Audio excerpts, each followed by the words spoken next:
Hi guys, Dirk Aperture here. Today I'm with Just Tech episode 11. Now this episode I'm going to talk about a record 9 topics, which is pretty big. There's a lot of console stuff here too, just to let you know. Bandicam, get over here, I'm not recording for you right now because the free version is a 10 minute limit, and I don't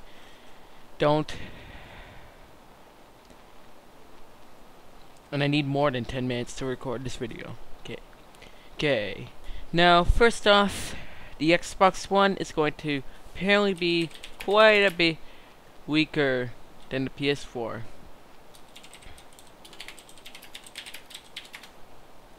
Okay, let's see. I'll get up the article. Let's see. The article is right here. It's apparently that the PS4 is 50% more raw power than the Xbox One. What they're trying to say here... Oops, okay, reloaded. So, basically, the main thing they're trying to go here is that the PS4 has 18 graphics cores, and the Xbox One has 12 graphics cores, or compute units. Yeah, they're called compute units, not graphics cores. But, yes, that will make the PS4's GPU a bit faster, but that's not necessarily the case. Because you can't just base it off of that alone. There are a bunch of factors as well. The Xbox One has really fast graphics card memory. It's not talking about the DDR3. I'm talking about the actual memory on the card. That card memory is probably so fast. I'd say it's like 15 gigahertz memory. I don't know, but it's pretty good. And it also has slower memory. Oh well. That's no big deal, really, in gaming performance. And this is pretty much a basic statement, you know. And, ooh, Microsoft's feeling insane here. Like 1 billion Xbox One sales. Microsoft, the Xbox One will sell well, but no, it's not going to sell 1 billion. If you're predicting that, you're just going to be disappointed, very disappointed, because it's not going to outsell the PS2. Judging from the reaction that it received, in other words, negative reaction, people are not going to buy 1 billion of these things. Unless Bill Gates is really that rich, which he isn't. The one that's 500 billion. Oh well. Okay. It also has an 8-core 500 gig hard drive and Blu-ray drive. No big deal. Hey, Blu-ray drive. Remember now is a thing? So this is a little opinion thing. It says is there a future for optical discs? If you look at pricing, Blu-ray drives are $50 to $60, and DVD drives are like $20 to $25 now. These are some pretty low prices. Now raise the question that if there's any future for these poor optical drives. And my answer is no, I don't think there is a future for them. Everything is going digital download. Sure the optical disc won't rely on the internet, but the downloads are unlimited. You can download as much as you want in one swing. You could download a 100 gigabyte game, and it'll be a lot bigger than a 36 gigabyte game on a Blu-ray disc. That's the thing. As downloads for games increase in size, the Blu-ray disc will remain the same, and it'll be left in the dust. In like 5 years, developers are going to complain that they're trying to desperately cut down their games to fit on Blu-ray discs, because on the PC they could have a Steam download of 150 gigs for the same game, and they'll have the full experience. You'll be seeing games that come in 5 Blu-ray discs. This is a reason why digital downloads are the future. There's not going to be a new optical medium. Unfortunately for some people, there's still a use for these things, but you can always just rip all this stuff you have on those DVDs up to your computer. If you have like a file server, say, you can just rip them all up there. So really, there's not much of a point. Right now, it's pretty much dead for these poor optical drives. I'll still put them in builds because there's people who want to watch these. And it is a little easier, like the Windows install discs, you could just install stuff, them off the disk. But I'm pretty sure now you can just download Windows 8 Pro. There's that one day or two, there was that sale where you could get Windows 8 Pro for 30 bucks. Dad picked up Windows 8 Pro. My dad picked up Windows 8 Pro during that time. Good idea. I'm kinda wish I had now though. I could have gone with Classic Shell. Oh well. Not as many things would work with Windows 8 as they did with Windows 7. Big deal. Anyways, so yeah, I say no. And next part is, as we all know, if you're following PC tech, the GTX 780 is out. It's a 3 GB card. It's very powerful. But this raises questions about the competitor, AMD. They're gonna have like something called the Radeon HD 8970. Would that beat this GTX 780? And my answer is, I don't need to look up specs, and I can just say yes. Unless AMD posts bulldozer on us. Because there's one simple thing in the graphics card industry. It pretty much drives the competition and keeps everything advancing as fast as it is right now. It's just no real contest for the cause. It's a fact that the NVIDIA and AMD just keep leapfrogging each other. Oops, I'm ahead. Oops, I'm ahead. Oops, I'm ahead. It's just so true. You can't argue with this. Also, I'll just post up here. Apparently in this benchmark, the GTX 780 is so far ahead. I'll just go ahead and say right now that's probably not true. The 8970 is on beta. It's probably on unformed drivers, so of course it's going to be laggy, a lot laggier.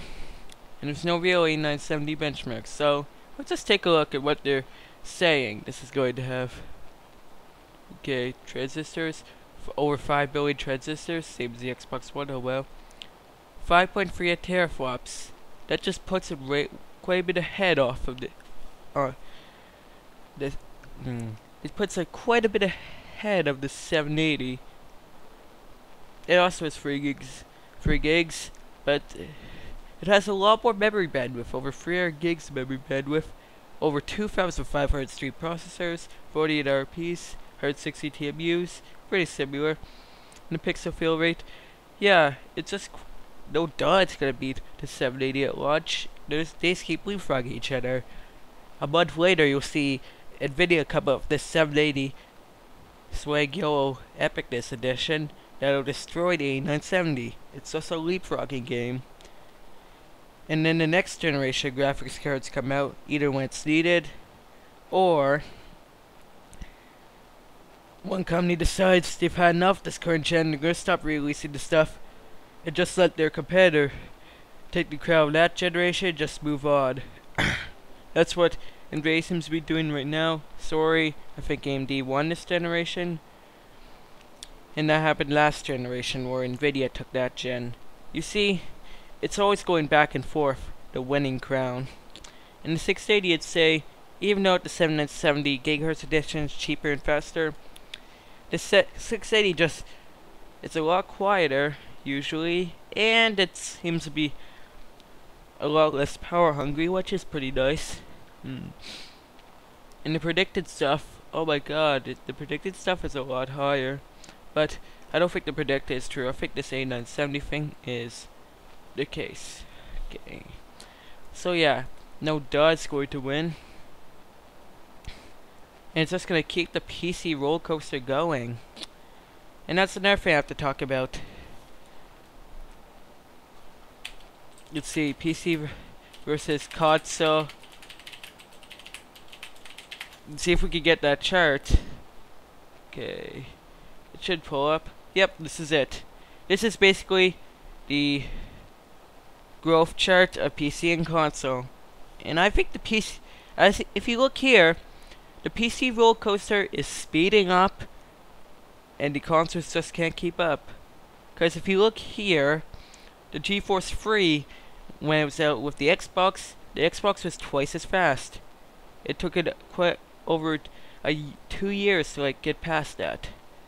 Then the GeForce 7800, it's like a few bits behind. They overtook it with the 8800 a year later, even when the PS3 was out.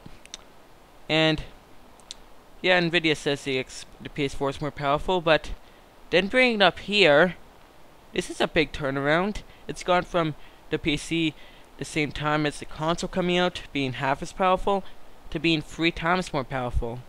Yeah, sure, the GeForce 3 isn't in the same class as the GeForce Titan, but that's a high-end GeForce 3. That's pretty much the 680 equivalent at the time, and the 680 is twice as fast as the PS4. But whatever. But I can just see right now, the PC roller coaster is going quite fast. Cause look, you can see this right now. You'll see this for 5 years. The PC will be up there. The console will make a huge leap up here, but the PC will be a bit ahead. It's just gonna keep being like this now. The consoles have given up having a performance delay at launch, just my opinion. But you have to agree, it's probably true that they have given up that performance delay at launch. Yes, I know the consoles don't want to go for the API, so maybe the gap will be closer, like the train will be 2.5 times faster, but I don't really know. Oh well. Doesn't really matter anyway. Just play the game. Just play the games. Whatever system works best for you, you get it. If you have a bit more money though, I think you should go up to PC. It's really worth the extra stuff, and you can use your controller with it too. There's another thing here that has to do with another thing I'm going to talk about here, but if you look down there you'll guess it. But here's another thing. It's a little opinion, another one of these opinions, and there's like, why there's no real point to get the Xbox One over a budget game PC? Unless you're one of those Connect guys. There's that late thing that's promised to have the same thing. Oops, still open the HTML editor, tend to open it up a lot. Well, okay, so let's look at the and like the Xbox One is basically 1.2 teraflops, and let's see how many teraflops the 650 has on it, and you should begin to see the point here. Let me just look. Here we go. If you look here, if it has the teraflops here, does it have the teraflops? I do not think it has a teraflop, so just look at video card. Always look at, I was typing teraflops rating. God, this is taking a little bit. Just trouble being unprepared for this. I was originally planning to go on a different thing, but oh well. So, let's see. Oh, here's a good chart. Maybe this will have the teraflops performance. And I think I could use this chart to pretty much sum it up. If it'll load. Come on, pixels. Turn to actual thing.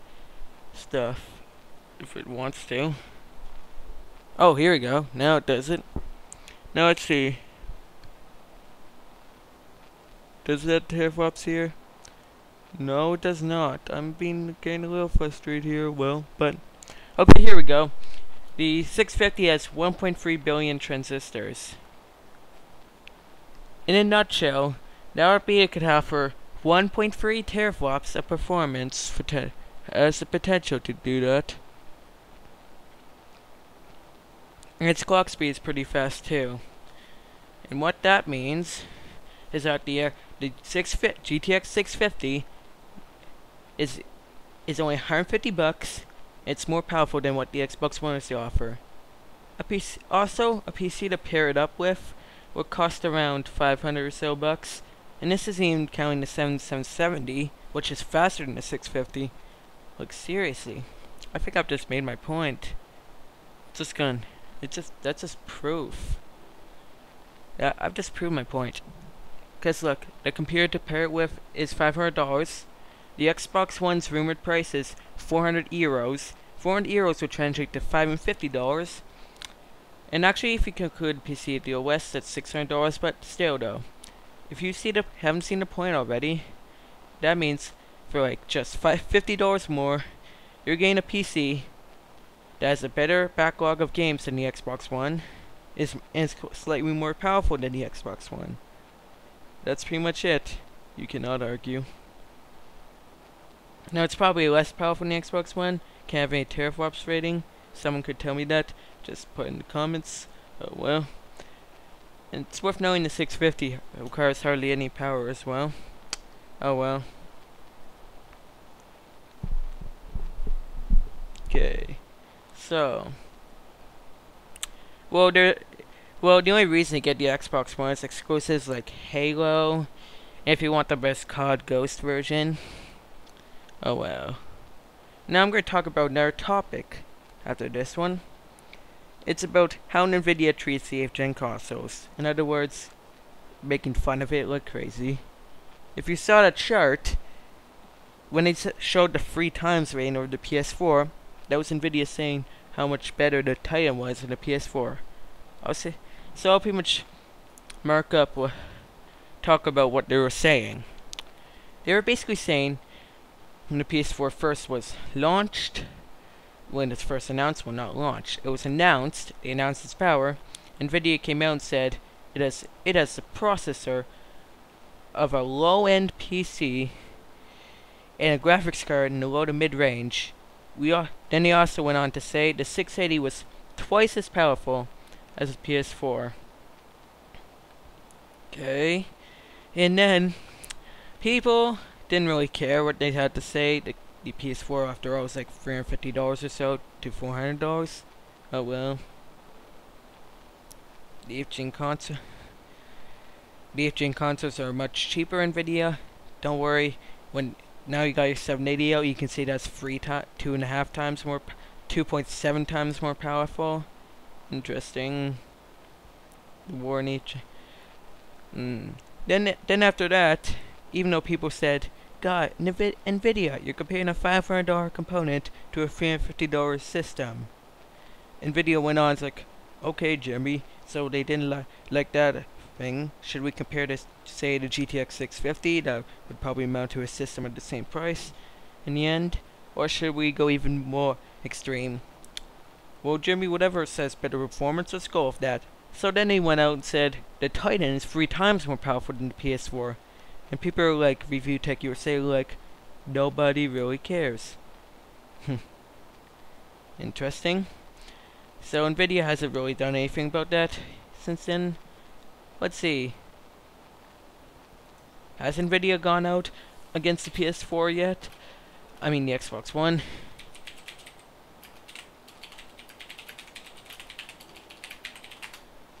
I was looking up the new headquarters. Look it up. I'm not going to right now, but you just need to. Wait. Who needs an Xbox One? Okay. Physics and Apex support for Microsoft Xbox One. I guess they're being a little nicer here. They're realizing the PS4 doesn't like them. PS4 attack didn't work, so I guess they're being a little nicer here. So, let's just say Nvidia's war on the PS4 and Wii U, and love-hate relationship with the Xbox One.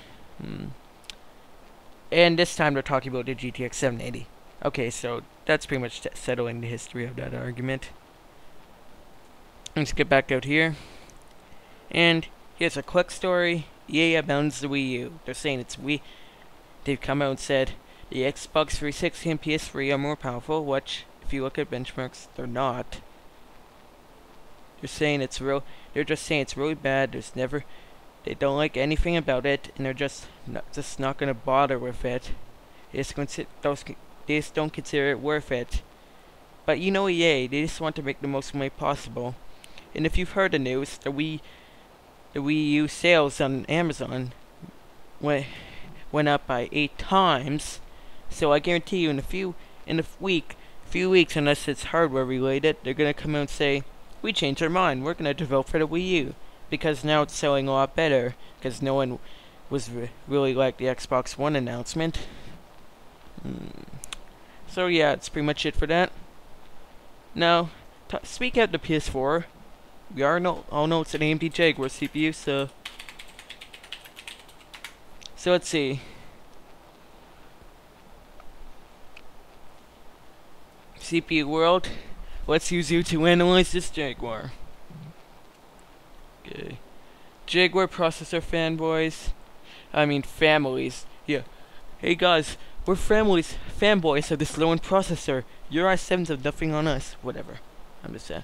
Okay, so it's a 2 megabyte cache. It's got 2 mega. The base features that are around right now are that it's got 2 megabytes of cache. This one is 8 cores. This one is the one I show here is 4 cores, and it features a turbo boost. So it's basically similar to like the E2 or what series stuff. So it's not very big, high-end CPU. I know bottlenecks might not be a problem in consoles, but a 1.84 teraflops GPU might be held back by something of this level. Oh well. So I was expecting a lot more of the analysis. Oh well. Let's see what they're aiming this at. They're aiming this at tablets, netbooks, and ultra-thin notebooks. Pretty sure NVIDIA harped on that too. Oh well, and the frequency is 1 to 2 gigahertz, so it's not very big. And it exceeds the Bobcat APUs, so the actual APU is interesting. So, but they're aimed at netbooks though, so I wonder why Sony is aiming at a netbook CPU here. They could have easily gone up the E4, though it would increase the price a little. No, it would be worth it though. I guarantee you it would be worth it to go with something that wasn't designed for netbooks, cause netbooks for anything outside text editing or normal internet browsing aren't very good. Now there are some uses for them. They're pretty cheap computers you could use to like write a document, as I said, but other than that, you could get a notebook and it'd be a lot better. Oh well. So, and now I'm gonna talk about what I said about that. Let's see. Let's go back to that thing. And this is something that's really happening. Guess what? If you're wondering who's winning next generation, people are like, oh, the PS4 is winning next generation. Oh, the Xbox One is gonna win next generation. Oh, the Wii U is gonna win next generation. You're all saying like that. Oh my god, the Xbox Wii U 720 is going to win next generation. It made that up, by the way. But the real winner here in terms of sales, not talking about graphics, is PC. And this is the proof. Okay, it's sales. Look at this. So, the PC sales in 2008 were below 15 billion. Console sales were at 25 billion. Not 25 billion yet. They weren't peaked yet. 2009, consoles went down, PC went up. 2010, huge market increase for the consoles as the Wii started to dry out. And the Xbox 360 and PS3 can enjoy some huge game sales, which caused a major spike, thanks to Xbox Live Arcade mostly, I'd say. So, then 2001, this is the peak for consoles. PC has already broken 50 billion, and people began to notice the PC scene. They started to notice that it was around 2010. Hey, PC's still around, dude? People started to pronounce it's still dead. In 2011, that largely started to die out. People took notice of PC, and this is where it really gets evident. 2011 was the console peak. Now look at this. PC sales go up in 2012 again, and console sales go below their 2010 levels. Notice the prediction, the rate's going. 2013, the console go down, the PC go up. In 2014, the PC will take over in sales, and at that point, the consoles will just go up. And keep in mind, the PC is a singular platform, the consoles are free things. So the PC, if you compare it to any single console, is actually making a lot more. And here's it's about the GTX 580 being 9 times more powerful, don't care. And this isn't NVIDIA propaganda, by the way. If you see the green, you see these green and gray charts, this is NVIDIA saying it. But this is back when next-gen consoles weren't officially announced, with NVIDIA being out of the game. This is when they were predicting 2013 sales, and NVIDIA was in the PS3, so they were bashing the 7800 GT in their PS3 as well. Well, Anyway, that's it. I don't even need go on graphics. We all know PC does have the better graphics and frame rates. I don't agree with the glorious master race at own dirty console peasant. Come on, guys, that's a stupid. But I do agree that PC is taking over. Oh well. It's nice to see a next gen consoles with better visuals that can actually be compared to a PC right now. But you'll see differences when they actually come out, as people have come up with GTX Titan ×4 systems that offer 32 teraflops of performance. No game can utilize that. You could get like a 1440p free 1440p monitors that support 3D vision and run Crysis free with that. Just imagine that. Free 1440p monitors and 3D combined with that. That would be stunning. That would be amazing. But it also costs $8,000 for the computer. And I don't even think 4 Titans right now could do that. Oh well. There's PS4 announcement. There's a PC graphics card, crucial memory, Xbox One, smartphone. Oh, let's look at this interesting little thing. This will be a side thing. This will be a side topic, but here's the thing. Look at this. The 7-gen consoles are glad to be. They should be glad that the 7-gen consoles are being placed by the Eve generation, because now this year the Snapdragon 800 is going to equal the what you see on mobile on consoles of this generation. But the PC will just go skyrocketing ahead. That's the thing with consoles, they're always stuck in a certain time period. But this seems like quite an old thing, since it joined PC when it was like in the 100 teraflops area. But they were right though. The Snapdragon 800 has accomplished that, and the Tegra 4 probably will too. Okay, so enough of that. Now here's a little thing. This is more Xbox One talk smack about stuff. And I'll type it in. You'll see the idea.